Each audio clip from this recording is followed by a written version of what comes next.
Well, it's 9 p.m. in Johannesburg, South Africa, 8 p.m. in Lagos and Abuja in Nigeria, and here in Ghana, it's 7 p.m. Time for News 360. My name is Solis Rose Corte. My name is Lisa Moni. Welcome, and stay tuned now as we bring you the headlines for tonight. News 360 Headlines is brought to you by... 2 persons arrested in connection with Thursday shooting in Bimbilla and the northern region.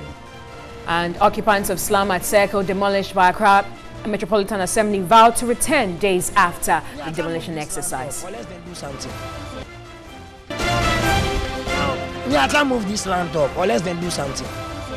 I swear, my God, I'm not going nowhere. Also in the headlines tonight, cattle owners at Argo in the eastern region say they are ready to comply with directives to evacuate their animals. Our mission tonight, government says it's considering acquiring tricycles from Germany as ambulances for hard-to-reach areas in the country.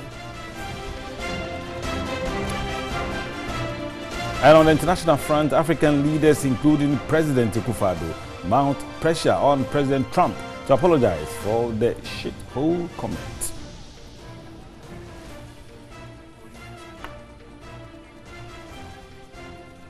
We have all these and more, including sports and entertainment, coming up tonight.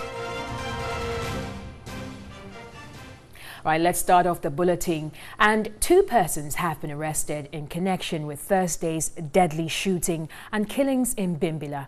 The arrest follows intensified joint police military operations in the Nanumba North District capital, Bimbilla, and its environs. The 2 were arrested following a 2-hour dawn operation on Saturday by the officers who arrived in the town from Tamale, the northern regional capital. Sporadic shooting around 9:30 p.m. on Thursday led to the death of 3 persons and 7 others who were critically injured. Victims receiving treatment at the hospital mentioned the names of 4 suspects to the Criminal Investigations Department (CID) of the Ghana Police Service. 2 of them were subsequently arrested by the squad. The remaining 2 suspects, Al-Hassan Mobila, 45, and Al-Hassan Hadi, 25, are on the run. Meanwhile, the Northern Regional Security Committee, RECSEC, after an emergency meeting Friday, reviewed the curfew hours in Bimbilla Township from 6 p.m. to 6 a.m. Curfew hours in Bimbilla for about 6 months have been between 10 p.m. to 5 a.m. And 9 suspected illegal miners, including a female, have been arrested for allegedly mining in the Jemra Forest Reserve in the Ashanti region. The Nkawie District Forest Office says it is keen on clamping down on the Galamsey operators who have devised new strategies to defy government's directive for all small-scale mining activities to halt. Here's a report by Benjamin Edu. The illegal miners are alleged to have besieged a section of Jemra Forest Reserve. The Rapid Response Team of the Nkawie Forest Commission, SWOPIN, arrested the suspect, including Daniel Ejei, Michael Jemfi, Kwame Kwache, Abdullah Idrisu, and Cynthia Ifua. They are in the custody of the Nkawie Divisional Police Command. Other miners in the forest reserve managed to escape arrest. The miners have adopted diverse tactics to keep mining in the forests despite government's temporal ban on all forms of small-scale mining activities. Equipment like spade, pumping machines and shovels are displayed in exploration to extract gold in the forest reserve. Nkawie District Forest Manager Nana Poku Bosompim said his outfit will continue to be tough on persons engaged in illegal activities in forest reserves. Our major concern now is in regards to our logistics, the vehicles we use and other facilities we will need to enable us fight this menace very well. Nana Bosompim enjoined the public to support government's quest to combat illegal mining in the country. We would want to send a petition to the various stakeholders involved because it's very, very disheartening. We've received a lot of news from the various districts that we've effected arrest, and it seems that the punishments are not that stiff. So they come back and then go back to the various river bodies and still pollute them. Now, still on mining, his quest for daily bread has landed him back to the law courts. A suspect, Annexed Osu, a senior high school dropout, was caught by forest guards whilst engaging in illegal mining, locally known as kolikoli, in the Itiwa Forest Reserve. A report by Yvonne Nikwe. The Atiwa Forest Range officers and forest guards led the news team to identify spots illegal miners had destroyed. The Pamain section of the Atiwa Forest Reserve in the Atiwa district of the Eastern region were told was a hotspot. After walking minutes to the place, the guards suspected an illegal miner was working in one of the old pits at the Pamain section of the Forest Reserve. We chanced on the suspect, Annexed Osu, who was engaged in illegal mining locally known as kolikoli. The portions he was working on is expected to be an old area destroyed by illegal small-scale miners. He denied knowing the section was a forest reserve, but the forest guard quickly made him out. He had been once caught but was bailed because he was a minor. He later claimed he came to mine in the pit to enable him fend for himself. The assistant manager of the Atiwa Forest Reserve, Palmer Akins Amponsa, who led the team, expressed the worry forest regulations are not being adhered to. He thinks more engagements with the communities will end the act of mining in forest reserves. They should advise their youth so that they stop this illegality. We have a rapid response team too. Now we are changing them, new ones are coming. So we'll make sure we enforce our patrolling activities and then collaborate with the community, especially the chiefs, to help us solve these problems. The suspect has been handed over to Anyinam police station to continue the legal processes.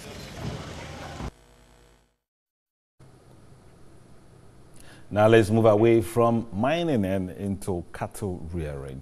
Now, some cattle owners at Ago say they are ready to comply with the directives to evacuate their animals from Agogo land. They, however, pleaded for 2 additional days to enable them evacuate their animals. About 200 police and military personnel were deployed at Asante Achem Agogo yesterday to enforce a court ruling which ordered for the evacuation of cattle from Agogo. And the Agogo Divisional Police Commander who led the charge did not mince words, urging his men to be ruthless.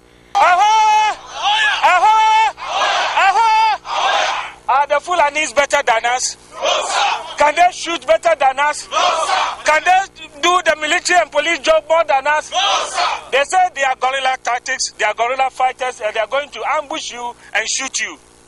Please, I beg you in the name of God, nobody should die in the bush as a police or a soldier or whatever. We are going back with our number and come back with our number. And to be safe, if you see anybody holding arms want to attempt you, please don't waste time. The Operation Cowleg team is expected to have so far shot and killed over 100 cows in the area. One of the cattle owners at Agogo, Alhaji Adam Ahmed Madi, says most of his colleagues are ready to comply with the evacuation directives. They kill about almost 79 of my animals. Now the remaining ones with the babies are the ones we are appealing to them. They should just give us, even if it's 2 days, 3 days, to move them from Agogo land. This is all what we are trying, begging the MP. He also pleaded with the security personnel to revise their decision to shoot and kill their cattle. People's cows they killed yesterday is over 200 and something. They killed them. And then those people are Ghanaian citizens basing here in Agogo. There has been a standoff between farmers and nomadic herdsmen at Agogo over the destruction of farms by cattle over the past 25 years. A Kumasi High Court in 2012 ordered the evacuation of the animals from the area, but the herdsmen did not comply with the directives. Now, the Center for Scientific and Industrial Research, CSIR, has warned of more pufferfish-related deaths if public sensitization is not intensified to discourage the catch and sale of pufferfish. Officer in charge of Aquatic Research and Development Center at the CSIR, Dr. Seth Kranting, thinks the growing decline in fish stock has resulted in the switch to the poisonous fish. The Kwando district was in August last year hit by tragic deaths at the Margaret Macart Catholic Hospital. The deaths were associated with the consumption of pufferfish. Few weeks later, another set of deaths were reported in the area as a result of the same pufferfish. The Food and Drugs Authority, after preliminary investigations, issued an alert urging residents to avoid consuming pufferfish. But just last week, Friday, another death was reported from the consumption of the poisonous pufferfish. Officer in charge of Aquatic Research and Development Center at CSIR, Dr. Seth Kranting, expressed surprise as to why people would resort to eating pufferfish. It gives an indication that looks like fishermen are not catching the quantities or the size of fish that they expect. So they are now moving to any fish at all. He therefore called for the intensified education to stop the catching of the vertebrate. We'll continue to advise farmers and then the communities that the pufferfish is not edible. You don't compromise eating the fish. One can say that you can take the poison out, but if you are not able to do it, then it creates problems. The pufferfish is the second most poisonous vertebrate on the planet. Its poison has no antidote and kills by paralyzing the diaphragm, causing suffocation. One pufferfish has enough tetrodotoxin to kill 30 adults. According to the National Geographic, tetrodotoxin is deadly, up to 1,200 times more poisonous than cyanide. While you're still watching News 360, it's now time for Mission. Our mission is supported by Star Ghana with funding from UK Aid, Danida and the European Union. Now, government is considering acquiring tricycles from Germany as ambulances for hard-to-reach areas of the country.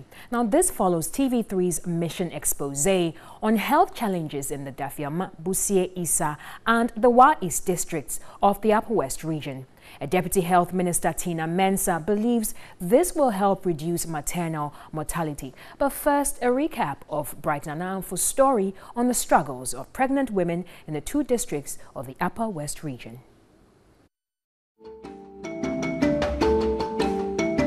My visit to the Upper West region took me to one of the districts that is a very poor district, the Dafiama Busie Isa district, a new district that is so poor that you cannot have 2 communities linked by a tarred road.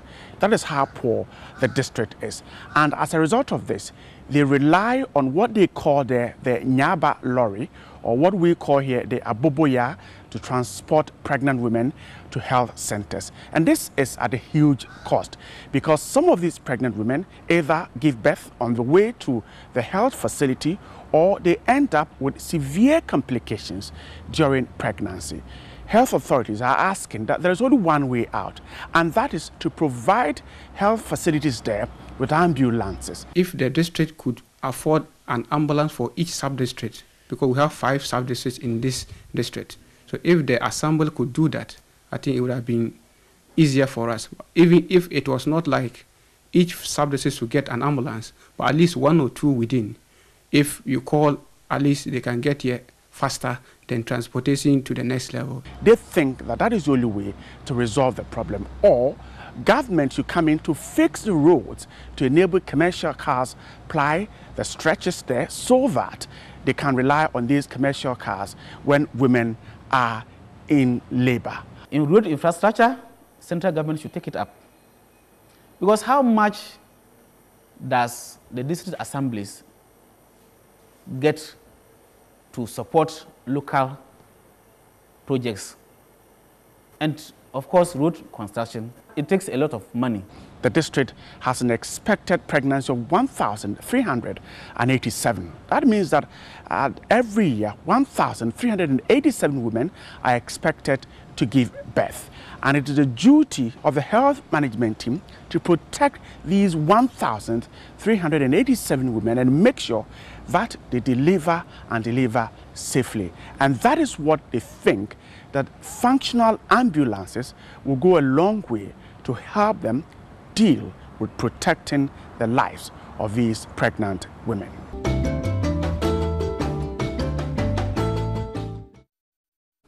Well, is this ordeal of some pregnant women in some parts of the Upper West region, which the Health Ministry wants to reverse? Now, the Tricycles, according to a Deputy Health Minister, Tina Mensah, will provide cost-effective means of transport and help health facilities tackle maternal mortality in hard-to-reach areas of the country.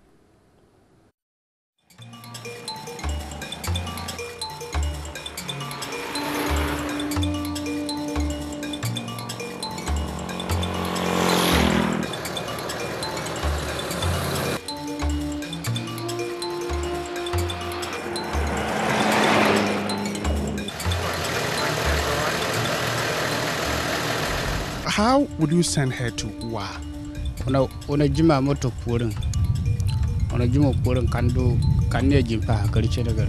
The husband just told us that he's going to put her on the motorbike and then support her with another person behind her to move them to the facility. Now, Mary, this is how you get your patient referred to Wa, and the road network. How is it affecting what you do here? Mostly when you transfer people, and most of them is always like this. There are no always means we don't have emergency transport that you could easily call the person anytime to come for their clients. So the person have to carry the person by any other means possible. And looking at the road, the women are always in pain. And the shaking and all those things, it always increase the pain. By the time you even get to the hospital, you become restless and very tired, even finding it difficult to push for the baby to come out during delivery. I was watching telly when then I saw from somewhere, the part of the northern region, I saw some pregnant women or sick people sitting in this, the truck that we call Abubuya or something, and they were being rushed to the hospital. This is how many women in some parts of the Upper West region are transported to health facilities. Poor road network is the reason commercial vehicles will not ply the area. It is not profitable. In some districts, no two communities are joined by a tarred road. Health authorities keep pleading for help. It has been very difficult because since we started in the whole district, we haven't had an ambulance, and then we depend on individual means by which the patient will take to go. So when we refer a woman, when we are about to refer a woman or a patient, we already tell them that we are about to go because it is beyond our level.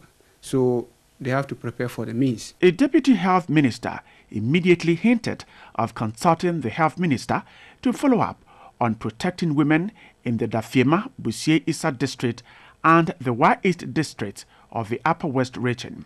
Recently, I went to Germany to go and see to certain ambulances, and we saw these Tricycles in there, which is not that much. It doesn't cost that much that we can use it because it's an ambulance, a sort of an ambulance. That's where the real ambulance or the ones that are expensive that we could use in the cities cannot reach. These Abubuya that has been made to the sort of ambulance that it has everything could reach out there. The two districts are disadvantaged. Those areas have to enjoy this sort of Abubuya made into these ambulances that can also curtail those sort of neonatal or maternal mortality in those areas. So I think as a deputy minister, these are some of the things I'm going to remind my minister that at least if I cannot get a few of it, we should get it to those people so that it will also help them to achieve their health status. Healthcare delivery is a challenge and pregnant women are worse off. Health facilities that serve over 100,000 residents of the two districts do not have functional ambulances. Well, that's all for Mission Tonight. It is supported by Star Ghana with funding from DNIDA, the European Union and UK Aid.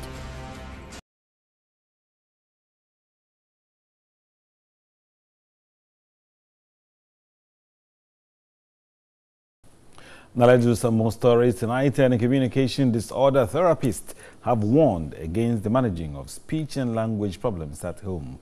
Speaking on the sidelines of the handing over of a new speech and language therapy center to the Kolebu Teaching Hospital in Accra, they noted the arrival to hospitals poses difficulty in the correctional process. Ivati Boka has more.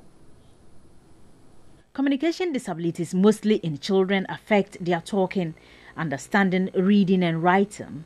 Specialists noted over the years the number of children living with speech and language impairment have shot up at an alarming rate and blamed the situation on late arrival to correction centers. If you bring your child at 2 years and the child is not talking, it's easier to work with this child than to bring him at 5 years or 6 years or later. For most parents, what we've observed is that at 2 years, it will get better. It will get better. Pastors will tell them, family will tell them, everyone tells them it will get better, and it never gets better until they say, no, I need to seek help. And then they come here maybe 8 years, 9 years, and they say, oh, why didn't you come early? The experts stressed on the need for parents to help their wards. A lot of children can improve significantly with help and therapy. And what we want, what every family wants for their child, is that their child can be the best that they can be. So some conditions are minor and they can be corrected, and others may not be able to be corrected fully, but the child can learn to communicate, interact very effectively with a lot of help. Parents are everything to their children. The role of the speech and language therapist in Ghana is often that the families bring their children in, and our role is to work with the families to show them what it is that they need to do to best help their child. The experts unanimously indicated communication disorder is a collective responsibility. That notwithstanding, meet 11-year-old Selom Aveji, suffering from multiple disability, mostly left to his fate.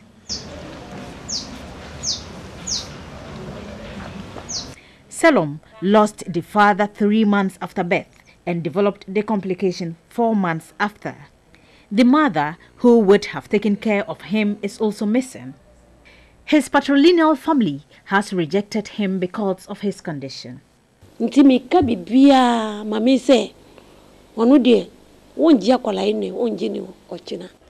sent Selom to her patrilineal auntie's house, but she says she does not want Selom in her house, and if I leave him behind, she will bring him back to me.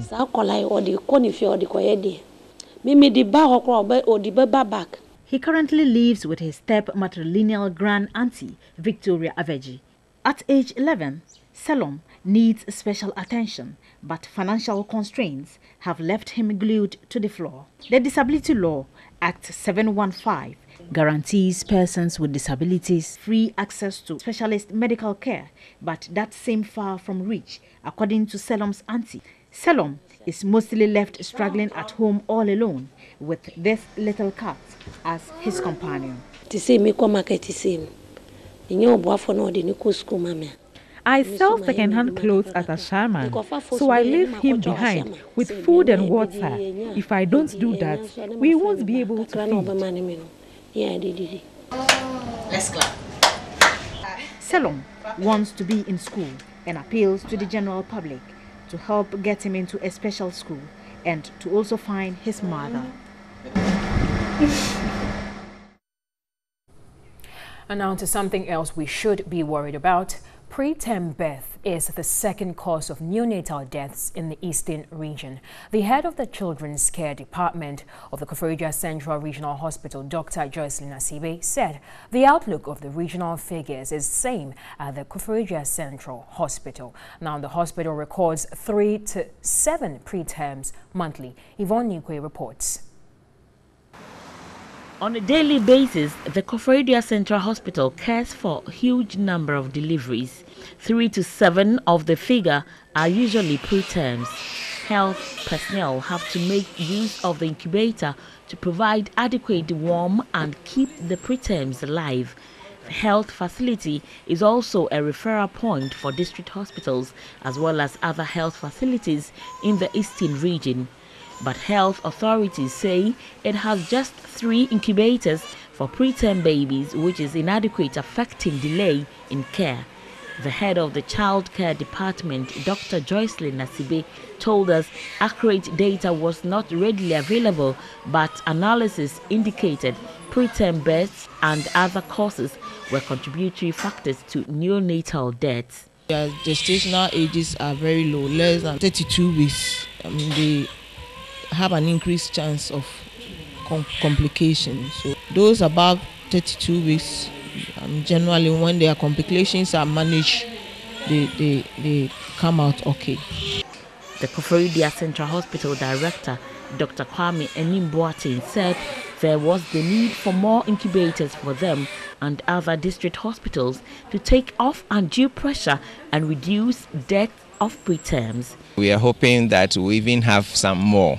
And not only our facility, we wish that at least every hospital should have at least one. Journalist of the Year, Kwame Sifakai, is leading the Kokroko project to donate incubators to health facilities in dire need to reduce neonatal deaths. The 11th donation was made to the Koforidua Central Regional Hospital, but he says individual efforts cannot meet the demand looking at the national figures, hence an urgent need to speed up the 100-go project to save the lives of babies. When we look at the numbers that we have, I'm sure that this individual project that we're doing definitely is woefully inadequate. You realize that we need a lot of urgency when it comes to medical supplies in this country. Things like incubators are such a major part of any hospital, and especially when it comes to the issue of infant mortality and all of that. Preterms who use the incubator for a period go through kangaroo method with their mothers to have contact. Kangaroo methods in the healthcare systems are also resorted to when incubators are not available at health facilities. You're on News 360, and still to come tonight.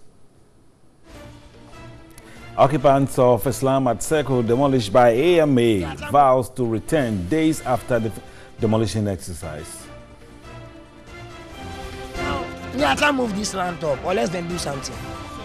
I swear my God. Well, you can stay tuned to News 360 for more on this particular story and others as well. We'll be right back.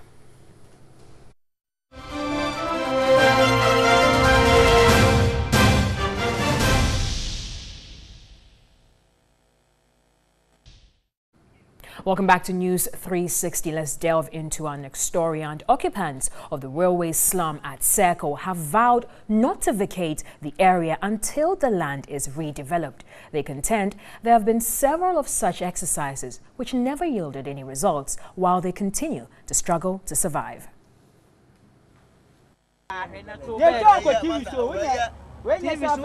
Clearly, these guys would do anything to survive.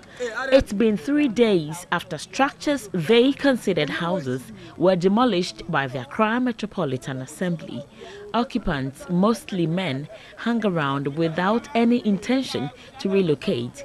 So now they can't clean us for a year. Who go help us? So what are you going to do now? Now you have been cleared. So what will you do? So now, I can't move this land up unless they do something. So you won't go? I swear my God. You will not go? I'm not going nowhere. So did you sleep here yesterday? Even today, I'll sleep this bunker inside. Even today, you see this room, if inside I will sleep. Okay. Once they left, then claim here or they left one toilet for us. You see the toilet. We will shit, we will drink, we will do everything. If it breaks, if it spoil our thing, you just do something on it. I'm here, like 6 times time. They will not do everything in the land. Some border man, they will bring. You mean when they break the place, when they sack you guys, they don't do anything? They don't do anything. We are citizens. You cannot sit down and see some ballers are on the ground. So the argument is that if they don't develop the place, you guys will come back. 2 years ago, a similar exercise was conducted by the Assembly by the squatters returned to the area. The Railway Ministry is expected to take over the area immediately and start its intended redevelopment project. We will be comfortable if they develop the lands to something that will give us jobs.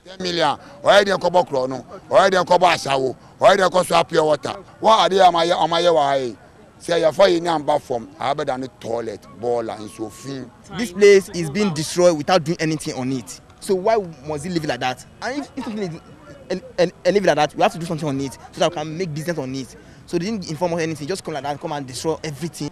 In 2008, exactly 10 years ago, a Ghanaian newspaper exposed a brothel that employed underage sex workers. The story by famous investigative journalist Anas Arimeyawanas caused an international outcry, won prizes and prompted Ghana's Department of Social Welfare to act. But not for long. Workers at the Soja Bar relocated here at the railway slum, turning it into a vibrant sex market. It took TV3's expose of the activities 3 weeks ago to prompt this demolition. So it took city authorities 10 years to clear this place of sex workers. That was even after TV3's expose. For how long will this place lay fallow and probably encourage these people coming back? Or is it going to be another Soja Bar episode? Catherine from TV3 News, Accra. So we are joined by Mack Maxwell Lukuto. And Maxwell is an executive member of the Ghana Institution of Surveyors and also a member of the Volta Region Lands Commission. Maxwell, good to see you and welcome. Thank you. Good evening. So, like our reporter said, there is it's an open space. Yeah. So people are not people are occupying those spaces because it looks as government is not doing it. Is that a right argument to make? I don't think at all. You see, in planning, you have a lot of things you put together that constitute a plan. Yeah. You have residential areas, you have commercial areas. You also have open spaces. And so it doesn't really mean that any space that is vacant or available, people should build on it or do any commercial activity on it. The erroneous impression we have is that any space available, people would have to occupy. So I really don't think that they have a case by saying that once government doesn't do anything about it, they're going back to that land. I'm sure that government has use, and even if there's no immediate use for it, there are other things that open spaces, other purposes that open spaces serve for us as a country, and we need to respect that. All right, so we also know that a massive demolition exercise took place this week, and this has been going on for years. Should we be waiting for squatters and traders to take over pavements and lands before actions are taken against them? Not at all. It's unfortunate that these days, almost every issue that arises in a country, we use a political brush in painting it. We need to be serious as a people, and we need to take issues very critically. We don't have to wait to this extent before we come in to demolish structures, because after all, these are hard-earned money of people who have toiled and put some things together. I must first of all congratulate the Mayor of Accra, Honorable Mohamed Ajay-Sowa, for the bold step he's taking. And I pray that this doesn't become a 9-day wonder or just for a week, but it's going to be sustained. A lot of money would have gone into pulling down these structures. And I believe that government shouldn't sit back and wait for these people to come back. Usually we do these things, and when getting to election time, we leave people loose. They come back to occupy. After 2 or 3 years, we come back, we evict them, and the cycle continues. I want to believe that, just as the mayor said, this time they wouldn't go back again, or they wouldn't allow the squatters to go back. I would employ government at least, if they wouldn't put a factory on and employ people who are complaining about unemployment to work there, then they should at least fence it or have a good use for it. It's unfortunate that we don't have green parks in the city. We don't have open spaces that if there's an accident or something like what happened at Circle. If there's an open space, people can easily gather there for evacuation and other stuff. So I think that government has taken a bold step.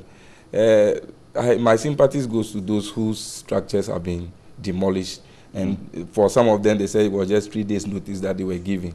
They might not have fully evacuated their shuttles or whatever with their wares and stuff like that. They may get destroyed as the demolition went on. All right. But at the end of the day, I think that government should find a way of cushioning them, but they should be stern on this and never allow the people to go back. Yeah, Maxwell, you are a planner and surveyor. We have already, planned Accra, but floods keep exposing us. The reason is that, you see, the original plans we have, when you go to the offices and you look at them, they are very beautiful to look at. But as we go on, because we don't allow things to stand the way they should be, people go, and we have something we call rezoning, where an open space that is left for a purpose, a big man in court will come and say that I need this to build my residential home or to build a hotel or to build a commercial mall or something. Meanwhile, the original purpose for that is not for which he is now requesting the use for. And so, because we are so malleable, we talk about Ghanaian hospitality, somebody knows a big man somewhere, they go to see him, and before you know it, the whole place has been rezoned. That's why you could see properties even blocking major roads and even drains and stuff like that. It's because we don't have the willpower, and sometimes people are seen behind the scenes and things given to them, and before you know it, those things happen. That is why we can't have free flow of water usually, because see where these containers are located.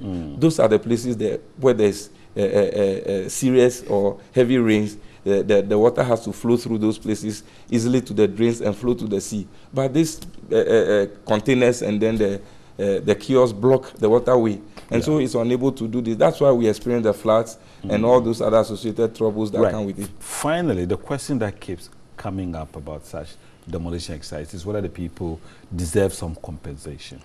It keeps coming. Compensation, sometimes because the person puts a structure there, and then by the inaction of government and its officials, sometimes they go to take taxes, tolls, and stuff from them. The people don't understand why taxes are taken from them. It is because you are doing a commercial activity, but they think that because they have legitimacy over the land they use, that is why they take those taxes and tolls from them. I seriously do not think that government really owes these people any money such that they would be paid to, but on our humanitarian grounds sometimes, and also political, so people would want to show that there's human face to some of these things. But seriously, I don't think that government owes anybody anything when it comes to these issues. Maxwell Lukuto, executive member of the Ghana Institution of Surveyors and also a member of the, is a board member of the Volta Region Lands Commission. Michael, nice talking to you. I'm sure we'll find some more time to go into other issues that will come up. Thank you so much. Right. You're watching News 360, and let's focus on some other stories. The usual congestion and human traffic at the central business district of Accra has somehow eased. The shoulders of streets around the Makola Law School area were not so choked with traders, even though traders had taken over the streets around Rawlins Park. The central business district is always choked with crowd. The situation heightens on Saturdays because shoppers increase. But it's a bit different today, following the decongestion exercise by the Accra Metropolitan Assembly earlier during the week. People moved freely in front of the Makola Law School, which is always busy with traders. The traders, however, want authorities to allow them sell beyond the red line as demarcated by the Assembly some time back. The Rawlins Park area and the environs were, however, choked with traders, some forcibly resisting the presence of the Assembly's task force to settle on the pavement. Usual human traffic in parts of the city, which is a regular feature, is no longer here. Some traders resisted the efforts of city guards to clear them off the street. Decongestion exercises happen occasionally, especially in the central business district, but traders come back after some time. Various mayors from Salome Adjue Blankson to Alfred Okovandapoy tried to sustain their situation, but it's yet to change. But the big question is, will it ever change? Catherine Frimpoma, TV3 News, Accra. Now let's head to the Ashanti region, where the Kumasi office of the Driver and Vehicle Licensing Authority (DVLA) recorded an increase in vehicle registration in the first 2 weeks of the year.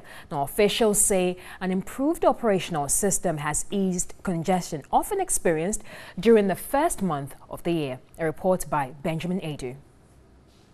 Unlike previous years, new applicants for the 2018 licensing went through the process at the DVLA office in Kumasi with ease. Over 1,000 vehicles were registered in the first week of the year, as against 980 vehicles registered within the same period in 2017. Ashanti Regional Manager of the DVLA, Edmond Chewu, said a high figure of 400 vehicles were registered on the first working day 2018.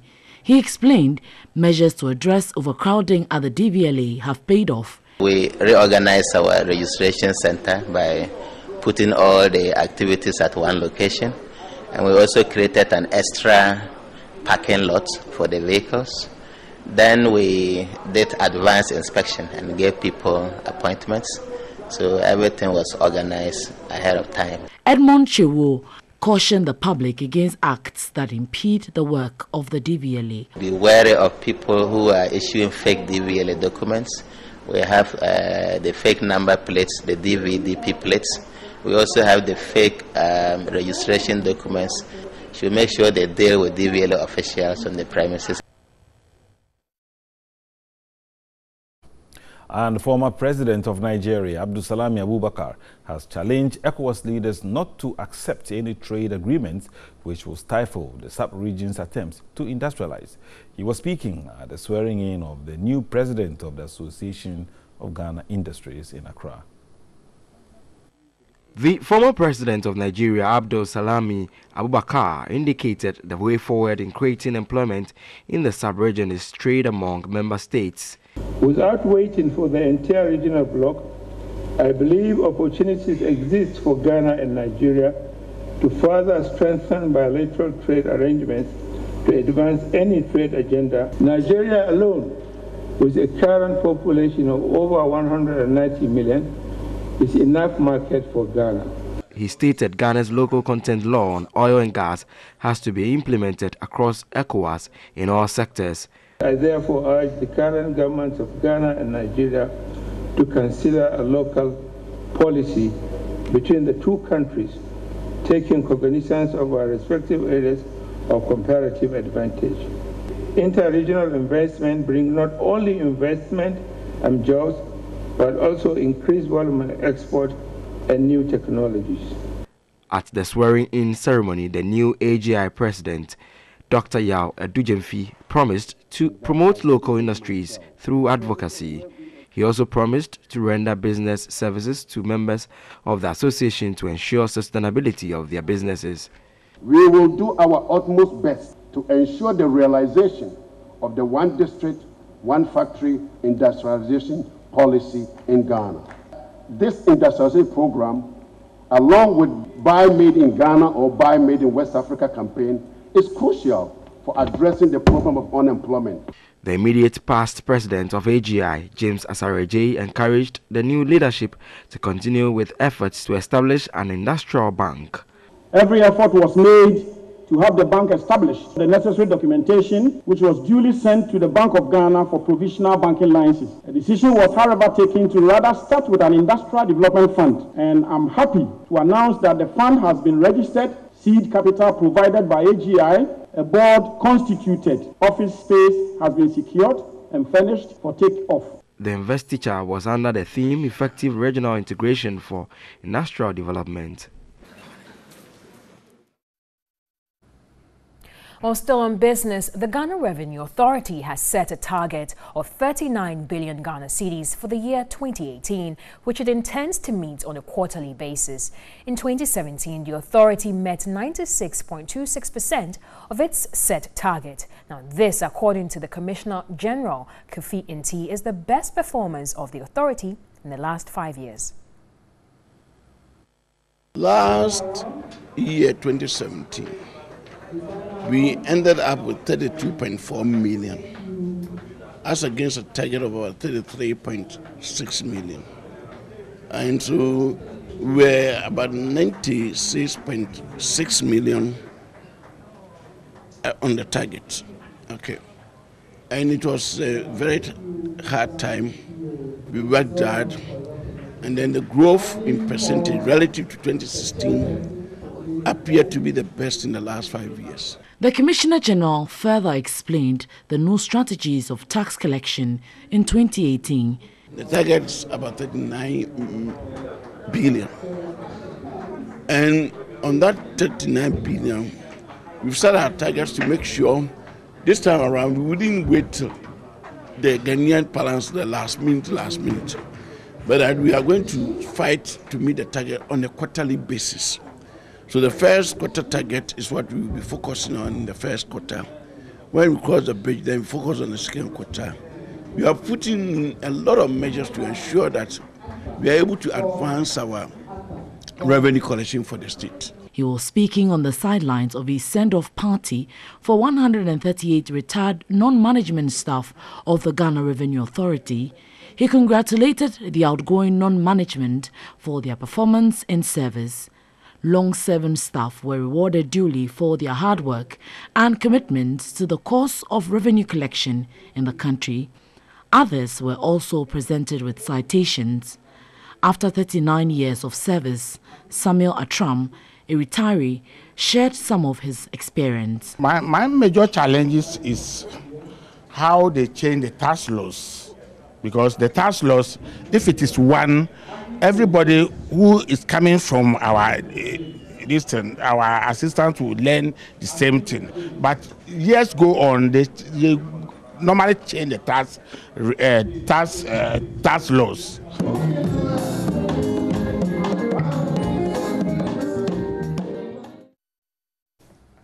While you're still watching News 360, up next, there's some sports news updates. Sports segment is brought to you by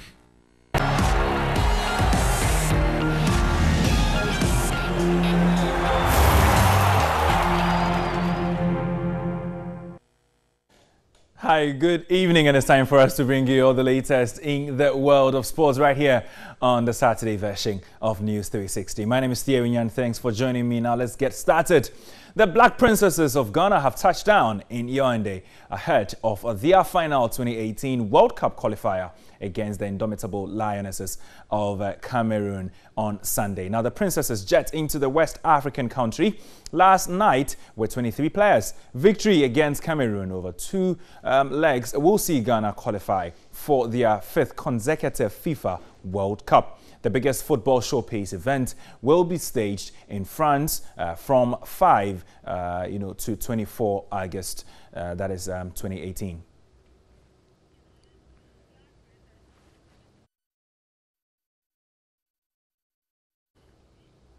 Now, following the arrival of the princesses in Cameroon, Akosia Amu, who is a freelance journalist covering the preparation process in Cameroon, spoke to us earlier and says she actually explained how Ghana have or can actually have the edge over their Cameroonian counterparts.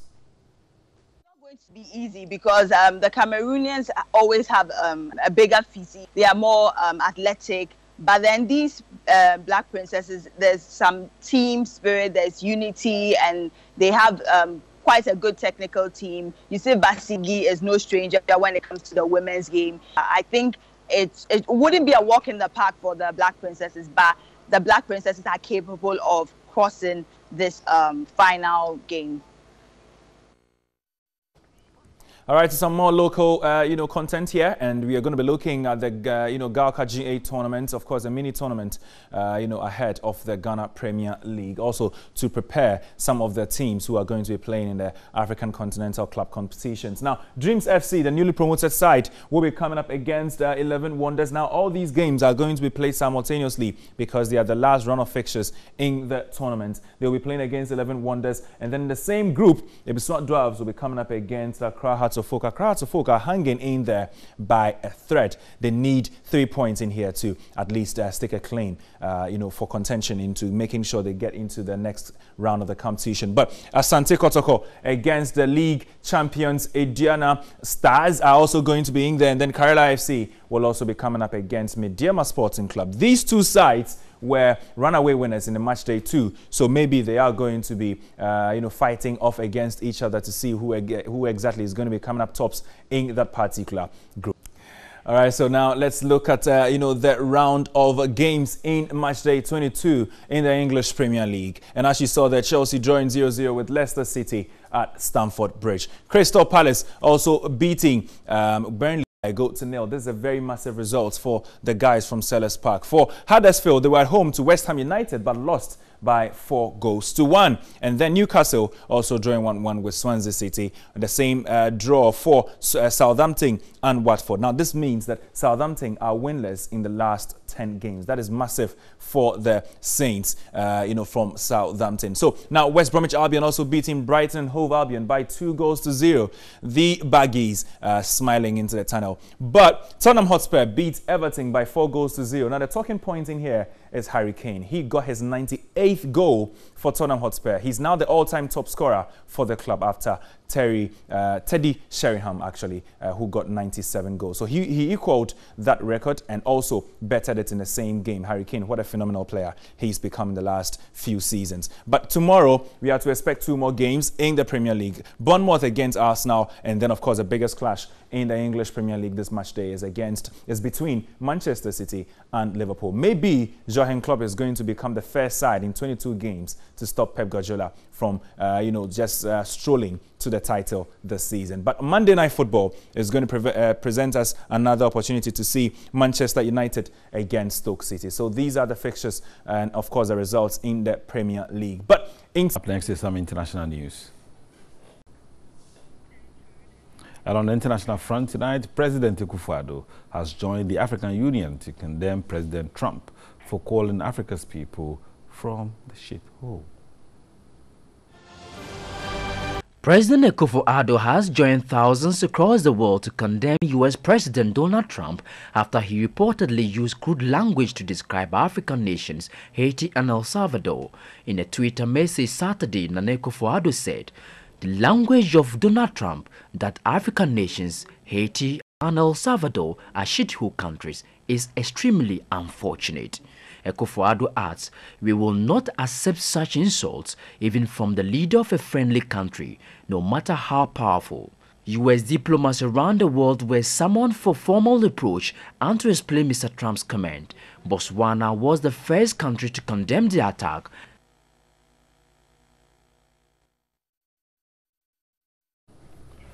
Well, that's it for this edition. But did Trump really say that? Well, it seems everybody else agrees that he did say it. Well, I'm sure we'll be hearing from more people as the day progresses. They are calling for him to make a formal apology. And that's how we wrap up News 360 tonight. My name is Solis Rose Corte. And I'm East Lamoni. Thanks for watching News 360. Stay tuned as more programs are on your way tonight.